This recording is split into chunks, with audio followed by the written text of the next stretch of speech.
Hey, Sam, guess what? What? PK almost got his first goal. Yes, he did.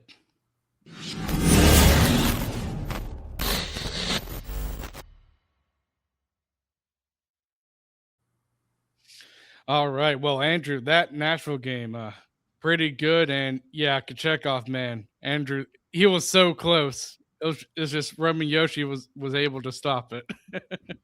Yep, so super close to his first goal, super close to a shutout. All of a sudden, the goaltending tandem is looking pretty promising in Carolina.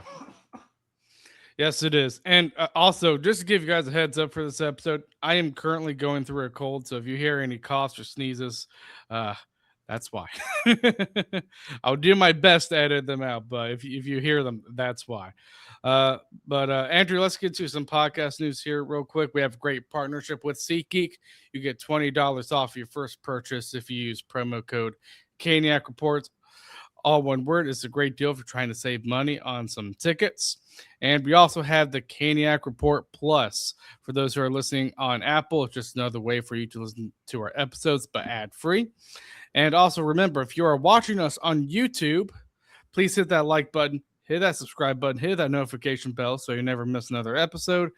And if you're listening to us wherever you get your podcasts, please leave a rating and a review. It really, really does help us out. And remember, no episode since Christmas falls on a Thursday, no episode that Friday. So just letting you guys know that. And Andrew, let's talk about some NHL news here. There was some. Pittsburgh, they have a new owner in, hold up here. I'm kind of looking at the Hoffman family, which is an investment group. They purchased it, I believe, from Fenway Sports. What do you think about this?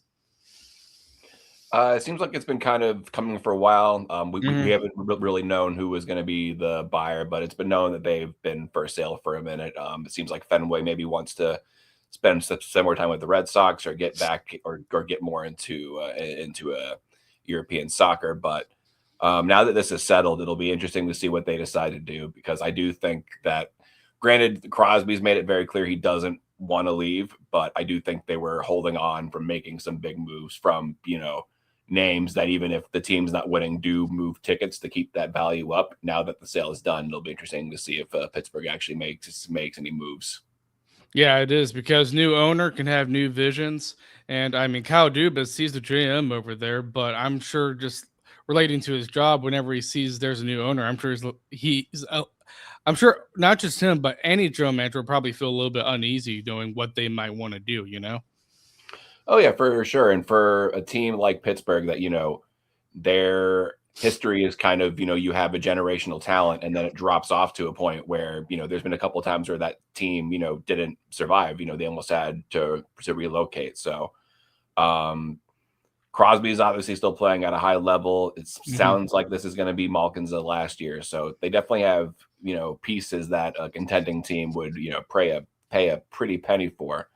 But obviously Crosby is a kind of guy where, he can really kind of dictate his own destiny. And I think that he's earned that. But we were talking about it last podcast, that it's a shame for the sport that Crosby hasn't been in the playoffs for a long time.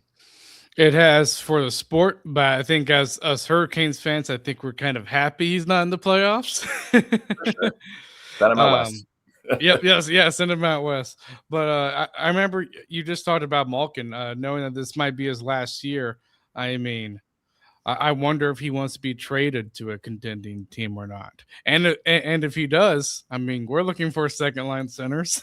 If there are worse options, is especially if they still believe in Stankoven long term, which the last few games I have noticed a little bit of improvement from him, at least in terms of playing the actual center position. But Mhm. I mean, if you want to kick the tires with Malkin for one season, there's worse ideas. There's definitely worse ideas. There definitely is. We'll keep an eye on how Pittsburgh does with their new owner. The next news I want to talk about, Andrew, is Kevin Adams, former Hurricane. He won a Stanley Cup with us back in 2006, but he has been fired as the general manager from the Buffalo Sabres. Jarmo Kekalainen will be stepping in as the interim general manager. What are your thoughts on this, Andrew? Buffalo went from Kevin Adams, who hate to talk, bad about the guy. He's obviously a legend in his own right with us Canes fans, but I mean, just kind of an abject failure his tenure as a GM, both in terms of what he put on the ice. Did not handle media well at all. There's the infamous him, trying to say that Buffalo's bad because they don't have like palm trees and stuff like that going on. So that organization from the top down just needs to be flipped over. I think there's probably going to be a point where the league gets involved and even tells ownership, hey, this is a big market, an important market, and if it's going to be dead for a decade, then you're obviously not treating this business the right way. So, but they went from Craig Adams to the guy who used to run the Blue Jackets. So, I mean, good move, I guess. Yeah, I mean, I think it's more probably wait and see. I think that's more of a fair side on it. But it's interesting, Andrew, just because they've gone through so many general managers. I remember when Jason Botterill was the general manager of Buffalo, and he couldn't revive what was going on. I mean, what do you think the problem is? Do you think it's more of just like a culture thing? Because on paper, I mean, the team looks good, Mm-hmm. Yeah, they've had a few seasons over this drought where it seems like the youth movement's finally starting to catch up, and then the guys get sick of losing, and then they want out. I mean, if you look at just the guys who they've traded out of there the last 5 years, I mean, that's a solid, power play worth of talent that they've had and lost. So it's just mismanagement. The fact that this is the same ownership group that runs the Buffalo Bills, who, jokes aside about them, falling apart in the playoffs, what would we know about that? They just seem like they're not great hockey owners, whether it's because they don't want to invest the time or the money into it, whether it's just because it's a secondary thought. But I think it's top down is the problem in Buffalo. I just think that whole franchise just needs a facelift.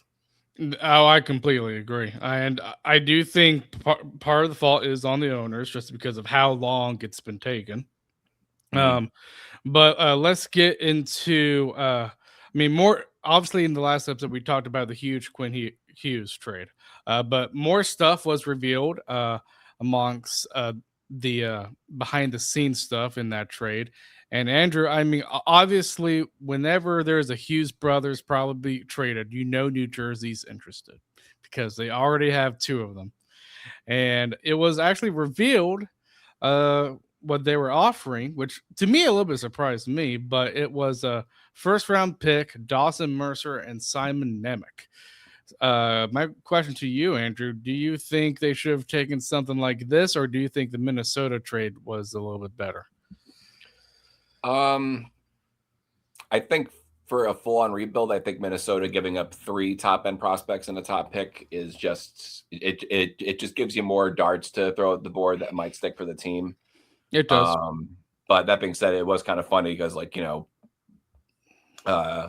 Quinn Hughes was talking about, Tom Fitzgerald, the GM. So it sounded almost like talks are going on behind the scenes, which, that they definitely kicked the tires, probably have been for a while. I know that they know each other through the Team USA hockey program, that meeting up Hughes and Fitzgerald. But Minnesota, I think they're even more top heavy than they were. Obviously, Kaprizov and Hughes is plenty to build around. But now the question is, do they get him extended? Because if he's only here for half a season and next year, it's okay. You went from being a dark horse team to a sort of, if you don't win this year or next year, then you not only wasted Hughes, but you gave up your future too. So I think it puts Minnesota in an interesting, you have to win now all of a sudden predicament.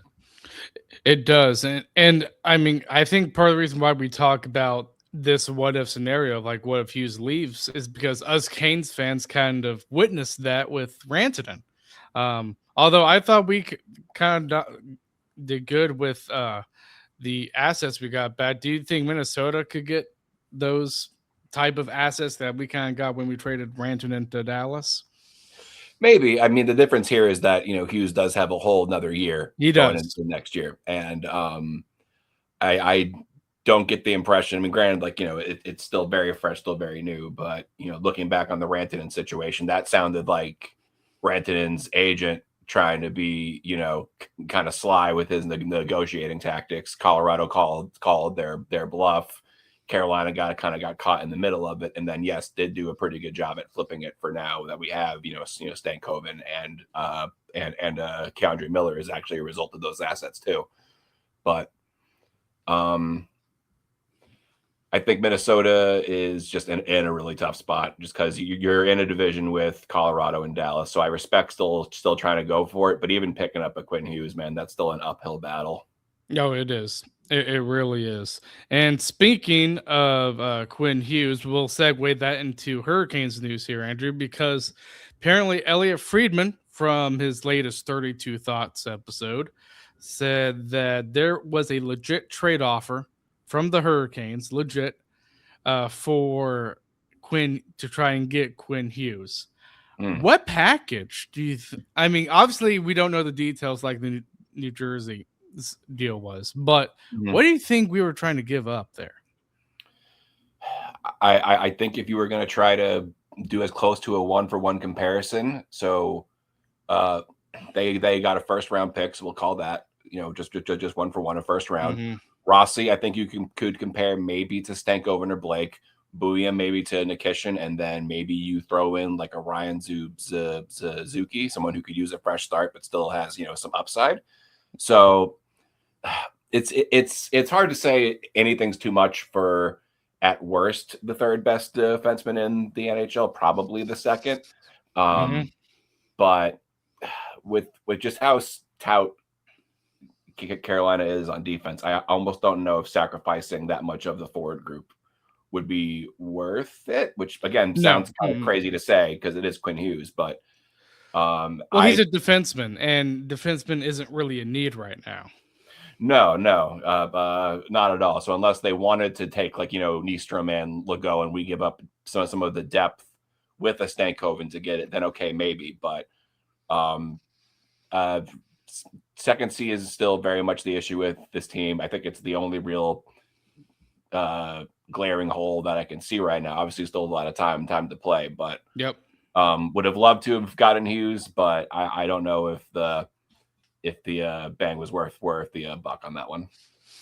Yeah, I would not have done the deal personally unless and I think that this is probably, again, I'm trying to kind of put my place in Tulski's shoes. Like, I probably wouldn't give up as much as say Minnesota, just because you already have that good of a decor already. It's not like there's a need there. And obviously we know that if we're going to give up a forward, there has to be a forward in return. It just has to be. In theory, if they wanted a winger, then that would be fine. But center depth is very much a concern for this team. Yes, it is. Even with Aho seeming like he might be starting to get it together a bit, which we'll talk about. Stankoven still has promise. Jordan Stahl still doing Jordan Stahl things. That Jankowski, Kokaniemi,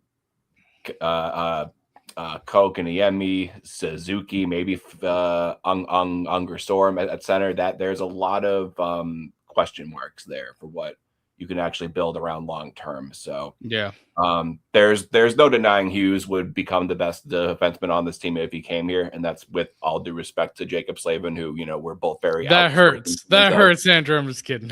he's one of 3 or 4 people that I would say it about, but yeah, it's always a bummer when you miss on a player like that. But I think that there's more pressing matters for them to use their assets to go get. Oh, definitely. So that's kind of just our take there on the whole rumor mill of Quinn Hughes and the Hurricanes. But Andrew, injury update. Obviously, you still have KK out of the lineup, and we don't know what the status is of Jordan Martinook. He left the game against Nashville. What do you think? I mean, obviously with KK, he's gonna be out, but when he's healthy, obviously, as much as I might not like it, he probably comes back in the lineup, right? I think you have to play him. Yeah, because it's either he figures it out, which great, if he's playing to his potential, then that's an excellent fourth line center. Maybe be even an option to rotate up to second for a period just to kind of get things rolling. But he's probably most valuable as a trade asset, so you can't just have him sitting on the bench because that does depreciate the value. So Yep. you got to put him in. Hopefully he figures it out, regardless of what the end result is. But I think Jankowski's done a fine job, but he's a depth forward. He just is, and there's nothing wrong with that. You need those to go on a run, but he should be your 13th or preferably even 14th forward. Yeah, I do agree with you there. What's interesting, I don't know if you saw this, Andrew, but there is a rumor of us possibly being linked to Philip Denault. Mm-hmm. And when I saw that, I was like, okay, if we do trade for him, KK has to be, to me, in that deal, because I mean he and there's no shade at Denault. He's not. I just don't think he's a solution to the second line center position. If he's fourth line center, No. that's fine, just not second line. Right. He would be a more established version of what you already have. And I mean, granted, sometimes a change of scenery does a guy good, but I'm pretty sure he's sitting on just 5 assists for the season. So he hasn't exactly been lighting it up in LA. Defensively sound guy. So that Rod would like that. But I think when you look at how Jordan Stahl can shut guys down, Aho with Jarvis is actually a pretty good defensive duo, and with the puck possession you get from the second line, I don't think a strong defensive center is what you need. I think you need someone with size and some grit to drive that second line and to put on your power play to do what you have Jordan Stahl doing. Yeah, and you have to have point production if you're playing the top six. You just have to. Yep. So Martinook, obviously, Andrew will probably hear more about his injury as we head into the Florida games. As we play Florida tonight, as you guys are listening to us, and Tampa tomorrow. And one stat I want to talk about. I mean, obviously, it came from the Nashville game, Andrew. But I just found this amazing. But Eric Robinson, obviously, you Andrew, you and I, we both love the guy. It's amazing. He registered a 23.3 mile burst. I'm trying to remember. I think this might have been, what was the second period when he was kind of flying high in the left side of the rink. I think that's what it was, wasn't it? Could be. He has a few of those moments each game where for just a shift or two he just takes over, and if he can find a way to do that with some more consistency, I do think he could climb this lineup next time they need a bit of a shakeup. But Robinson's just a prototypical Rod Brandamore player, man. Just comes in, grinds 100%, and then gets greasy goals. And then hopefully we can see more of what we saw against Nashville, where the top six just shows up, and then those guys are just grinding down the other team with that speed and that hard forechecking style. Yeah, and I'm actually happy we brought up Eric Robinson, because I mean, I'm kind of linking this back to the Martinook being hurt. But let's say Martinook is out long term. I mean, I would hate it. Martinook is his work ethic is just, it's every game he goes out there. He is really amazing with just his forecheck, his defensive prowess, and everything. But I think if he goes down, this might be a bit of a hot take, Andrew. I mean, I feel like we have the guys to cover, because we have lots of guys that are Martinookish, which is Carrier, Robinson. I mean, you can kind of put Stahl in that category a little bit too, because they're more known for their defense than their offense. Do you agree with that or no? Yeah, I do actually. For how valuable the duo of Stahl and Martinook are, there are definitely guys who can play where Martinook is playing, or where Carrier is playing. I would love to see Robinson get the increase in ice time. Maybe you put Hall up there just because he's had a little bit more of an offensive touch. Yep. But there's really no wrong answers. I'm whoever winds up playing with Stahl, I just think that they're going to be put in a position to succeed, even if it's not, through, dynamic offensive production. If you're a hardworking opportunistic winger, he's going to create chances for you. And we've seen that with guys like Jarvis and Svech, where it just absolutely turns their game around when they play with him for a little bit. Yeah, I mean, I completely agree. And I mean, the thing is, if Marnook is out, I mean, I would bet Brittamore will probably put Robinson with Stahl and Carrier. That's my guess, right? You think It that would be probably him happens? or Hall, which I don't think there's a wrong answer either way there. I'll be curious to see what they do as far as call ups go, because do you bring up No. Bradley Nadeau to play on the fourth line, or do Yeah. you? I'd want to give it to maybe Gersorum or Giovanni Smith, just because Yeah, Smith. Yeah. we've seen what Nadeau can bring, and it's not a slight on him, but until a top six slot opens up for him, I think it's a waste of his time to come up, as crazy as that is to say, but that's not a 9 minute a night player. That's a consistently getting shots on goal type of player. So I'd rather see, Unger Sorum get a fair shake, or Smith, who was very impressive in the preseason. Yeah, Smith. We have not seen him in a regular season game for the Hurricanes, but it'd be interesting to see him because he did play pretty well, I thought, in the preseason. He has lots of grit, which is why I like. Not Mm-hmm. because I mean, Andrew, you and I know this team. Uh, they have their fair share of players who aren't really physical, so it'd be interesting to see him up here. Oh yeah, for sure. I wouldn't ever call this team soft. I think that the way that they take it on the chin sometimes gets interpreted as soft, because they don't do a lot of the extracurricular stuff. But that being said, so far this season, I feel like we have seen a slight change in that. Oh, we Whether, have yeah, like guys like the Kishin Nikishin. Miller, Blake's not afraid of anybody, and neither is Stankov. And I love whenever those two guys are on the ice and there's a scrum. Tom Wilson always seems to be trying to find one of them and keeps kind of being made to look kind of silly, actually, which is saying something. But the theme of the year has been someone goes down, the opportunity arises, and someone stepped up. So let's see if this organization has put it together as well as they think they have, and they can do it again.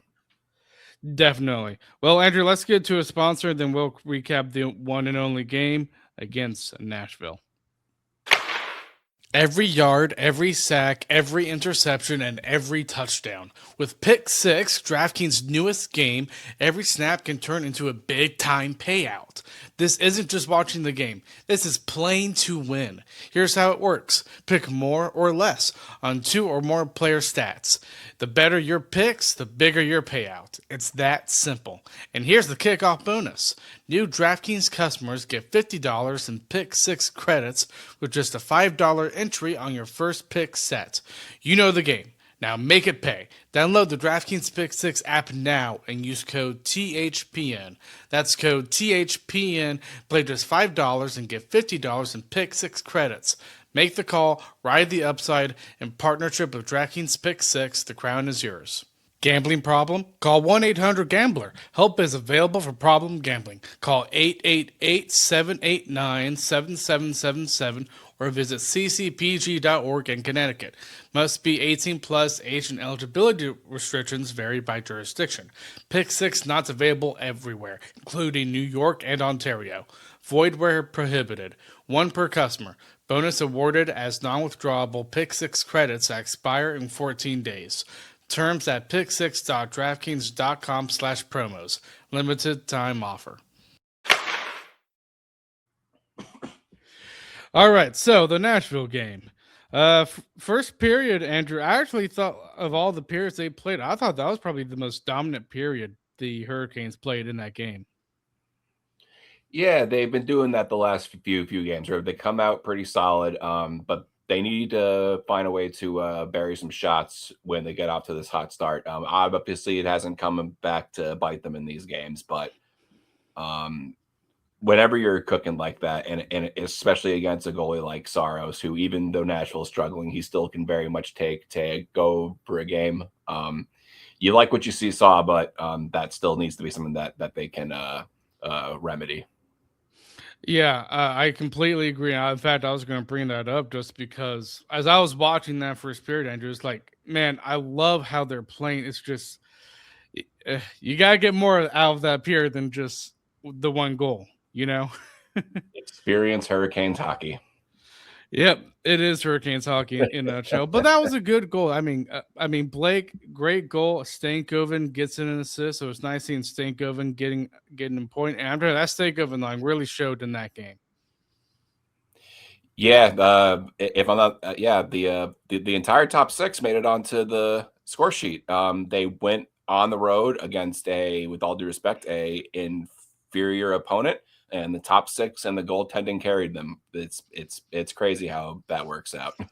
Yeah, I mean, Kochetkov in that first period, he didn't have to do much work because again, it was just all Carolina in that first Mhm. period. But he stood solid whenever he could, Andrew, and that was kind of the only goal in that first period. I mean, second period, there wasn't a lot of action compared, I thought, to like the first. I think Canes only redshirted like 9 shots, Nashville 6, so it wasn't Mhm. that most of an exciting period. But third period, that's when the floodgates opened with the goals. And again, I'm sure like all of us Canes fans are wondering when is Aho going to break out because it's been frustrating with Aho leading up to this game of just not getting lots of points. He finally scores, and it was on the power play too, Andrew. Yeah, very nice goal. My favorite thing about the goal is that Jarvis had a pretty great A scoring chance just a few seconds earlier, and You did. we've seen this with the power play. Even though I do think, generally speaking, I think they've been significantly better of late. They haven't done the best job at sustaining pressure. They'll create one chance and then it gets cleared. To reload that quick and to get Aho with a shot while they still have the penalty killers kind of readjusting to Jarvis' scoring chance. That was great to see. And even before he scored the goal, Aho just had a much greater willingness to shoot, which I Yes, think he has been did. his biggest problem all season. Just a little too, whether it's timid, whether it's pass happy, whatever you want to call it. He's a 30 goal scorer in this league, so he should have more confidence in his shot, and hopefully this continues that trend. Yeah, we definitely hope so as Canes fans. I mean, what's interesting is, I mean, the Hurricanes had a couple of other power play opportunities early in this game, but it Mm. did seem like heading into this third period when we had that power play, it felt like something changed, you know? Felt like there was not just Aho, but everybody was willing to shoot. Everybody was. And I was happy seeing that because it seemed like Brendan Moore obviously kind of to me spoke to the team like, guys, come on, you got to shoot, you know? Yeah, you can sense a bit of frustration from Rod these past few games. When guys like Aho aren't being willing to shoot, then it doesn't matter how good you're, scheming up your game plan. If the guys aren't going to go and do it, they're paid to do, then it doesn't matter. But I've been saying this for a few episodes now, where for me it's always been a matter of if not when with Aho. I think he's earned that patience from us. I know some fans are very game to game overreacting to everything that happens, but Aho's the best player on this team still in terms of like all around play. Just a bit of a slow start to the season. Yeah, I mean, I agree too, but I will also say at the same time that I some when I'm watching a game, sometimes I lean toward that area of like, come on, Aho, even though he's not getting points. Oh, I can be a little bit for too sure. frustrated. For sure, but I mean, it's crazy when you just look at the numbers, you would think he's having a better season than he is, but kind of like with his team in general, the stats look great, but anyone who actually, has been following this team close enough to know, for lack of a better term, what it's supposed to look like. We haven't really gotten 60 minutes of what it's supposed to look like from most of the individuals on this team, never mind Sure. in general. So which at this point of the year, I view that as kind of a exciting thing that we haven't seen this team peak yet, because we definitely have seen that in the past where, games 30 through 50, they're unbeatable, and then it tapers off a bit at the end of the season. So hopefully, you know, I don't think you can really plan when you pick it up, because that means you're planning to not play at your best when it's not those moments, which that's not what Rod is doing. But Hopefully this is what gets Aho going, because he's the missing ingredient for them to really build some separation right now. Oh, he really is. And obviously the assist went to Svetch and Blake. And I can tell you, Andrew, I love Jackson Blake. He is such a great guy. He has such a tenacity. On the power play, my dude, gotta be a little bit better with your passing. Mhm. That's all I'm gonna say about Blake. Yeah. Yeah. He's Young young. guy. Yep, Young he guy. is. Yeah. And Uh, actually, to backtrack for a second, because I mhm. forgot to give it to mention this for that first goal, the Blake goal. Um, if my memory's serving me right, that was off of Nikishin putting the puck on net again. So this is Yes, it 3 games was. in a row. Nikishin just put that heavy shot on net, and good things are going to happen. So he's kind of the defensive version of Aho, in that, like, dude, your shot is great. I know you want to facilitate and be, whatever else, but the name of the game is to score goals. So put the puck on. Yes, definitely. And then we make it 3-0, obviously. Andrew, with Jarvis scoring from Aho and Ehlers. And that's probably the most beautiful play of the entire game, because it was just so nice. You had Ehlers passing it to Aho to the right area of the rink. Aho passes it to Jarvis cross rink, and he scores 5 on Saros. That's probably a goal Saros probably wants to have. Regardless, Jarvis, he continues on his great goal scoring run, 19 goals right now in 33 games. That's awesome.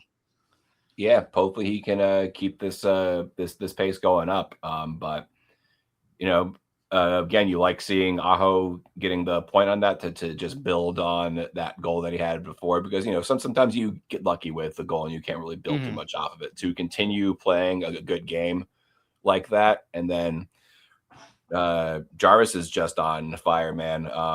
I'm pretty sure at the pace he's at, he's flirting with a 50 goal season. I Hmm. don't think we should expect that No. out of Mm-mm. him, with all due respect to Jarvis. But the top six, man, the further along we go, the more comfortable I am with it. Still, just cut though with that microscope on the second line center position.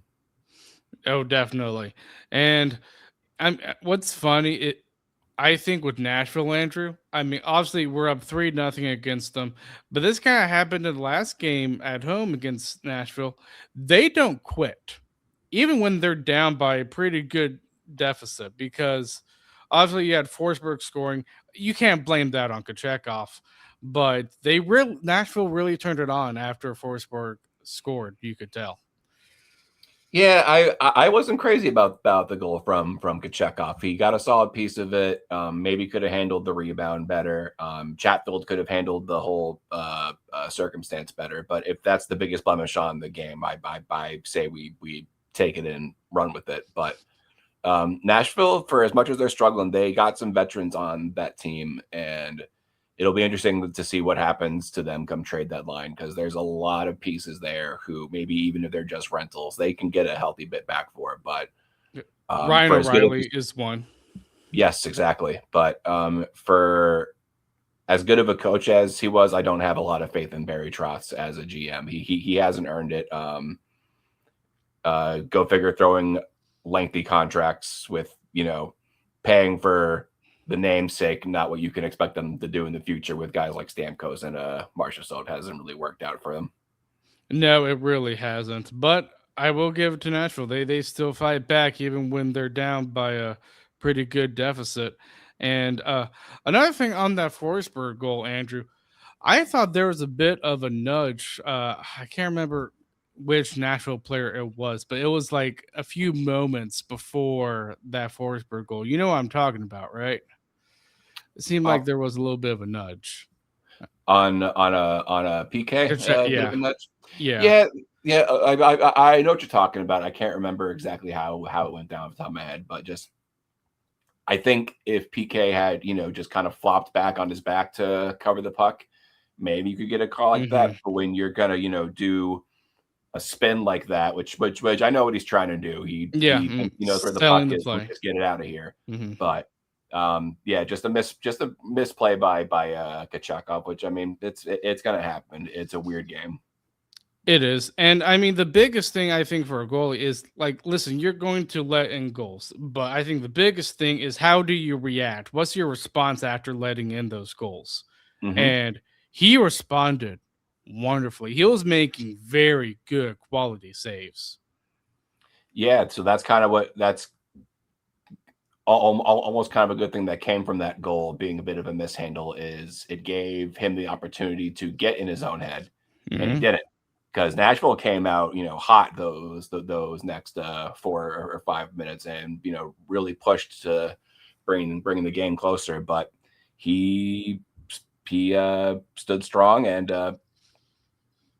yeah, wrapped up the win for him. Which that's all we're asking for our goalies at this point. I think we've all come to terms with the defense is great as long as the goaltending is going to be solid in those clutch moments. That's what they need. Would it be nice to have a Shesterkin? Sure, of course. But Oh, as long yeah. as we're not getting those back-breaking third period goals come playoff time, then that's what really matters here. Even if they're giving up 4 goals throughout the game, it's that last one in the third period that can't go. Yeah, definitely. And I just wish Kochetkov, like, I mean, he was playing so good. He was bold. And I just wish he would have gotten that empty net goal. That would have been so nice. He did in the AHL, funny enough. Yeah, and the way he plays, I wouldn't be surprised if he got one before I it's all wouldn't said and either. done. Yeah, no, he's a very aggressive goalie, and I like that. It seems like he's learned to channel that a bit because the last podcast we were talking about him doing back-to-back poke checks in the shootout, but they weren't that same all or nothing move. He's playing with a little bit more composure. He's putting himself in the situation where if this doesn't work, I at least still have a chance, which that's a huge thing for him. Yes, definitely. And then obviously in the empty net goal, that goes to Aho. So he gets a 3-point night. Much needed game for Aho. Andrew, think that you have anything else about that Nashville game? Nope, I think they showed up to work and they handled business. You like seeing PK continue to get his footing. You like seeing the entire top six getting on the score sheet, and you like seeing that Nikishin Slavin duo looking so good. Nikishin playing his offside man. I know some people have been kind of overreacting a bit, or at least in my opinion, overreacting to Rod doing things like benching him for Hmm. a sustained period of time in that third period. But if he doesn't trust the kid, he's not playing his offside. Like, no way is he doing that. Yeah, I would agree with that. Even though I might have had some issue. It wasn't a lot of issue with it. I just had some issue with benching him. But overall, it's not like it's something that it's going to hinder his development. So I'm not freaking out. But great win, and Andrew, I really wonder come playoff time is your goalie tandem going to be Bussing Kochetkov? That's how it's looking right now. But I mean, people are, already kind of talking. I mean, granted, we've indulged in this too, but I think people are moving on from Freddie a little bit too quick, at least in terms of making a move. Because if you can't get anything worthwhile for him, then even if he's your third goalie, that's a damn good third goalie who does still have potential to give you a game or two. So do they have anybody that's elite right now? No. We really can't jump the gun on Bussy just yet. As incredible as this story has been, you can't start throwing words like elite or top tier around just yet. But considering where we thought that the goaltending situation was a month and a half ago to now, I can't be happier. I know. I mean, the whole Bussy train. I know everybody's on it. I've said this before in previous episodes. I'm waiting till the new year just to be like, can he still keep this up? If he can keep this up till like, especially till like trade deadline, Andrew, I think he's probably your answer in the playoffs. At I that want to point. see what happens when he inevitably, and this is not about him, this is every goalie in the NHL. I don't care if it's Bussy or Shesterkin, Vasilevsky, any of them. They're all going to have a game where, for whatever reason, maybe it's the defense's fault, his fault, didn't get a good night's sleep, who knows? They get lit up. It Hmm. happens to all of them. What does that next game look like for him when this magical run Exactly. that is over is inevitably over? Because that's going to happen probably sooner than later, quite frankly, which I'm not rooting against him. Obviously, I hope he doesn't lose a game for the rest of his, Oh pro yeah. career here. But He's on top of the world right now. And even though in I don't know if you saw the interview he did with Chicklets, but seems like a Yeah, I saw part of that. very down to earth, very humble. It's all about the team, which Pocky is pretty cool about that in terms of how all the athletes really kind of talk about this. But goalie being such a confidence driven position, let's see what happens when it gets tough, and then I'll be willing to say one way or the other, which that's not so much time. That's just when the inevitable happens. How does he respond? Yeah, I like that. Let's see if he has a bad game, see how he responds to that. And if he can bounce back, we might have a pretty good goalie on our hands. Well, Andrew, great episode once again. And you have anything else? We got the run through Florida coming up this weekend. That'll be a big test. I just saw that before we started recording. Vasilevsky has made his return to Tampa, so maybe we'll see him. And Florida, you have to try to kick them while they're down, because they've been starting to figure it out. So collectively, as an Eastern Conference, we need to keep them out of the playoffs. Oh, I completely agree. I would say when it comes to the goalie rotation, and if you disagree with me, that's fine. I would say probably Bussy, Florida, and Kochetkov, Tampa. Because they both have Russian goalies, and we know how Kochetkov is against other Russian goalies. Right. So maybe you even wait to see what happens with that and put Kochetkov in the other one. I wonder if Rod does go back to Freddie just in one of these games, just because you don't want him sitting around for that long. That's not good for his rhythm or for health, but also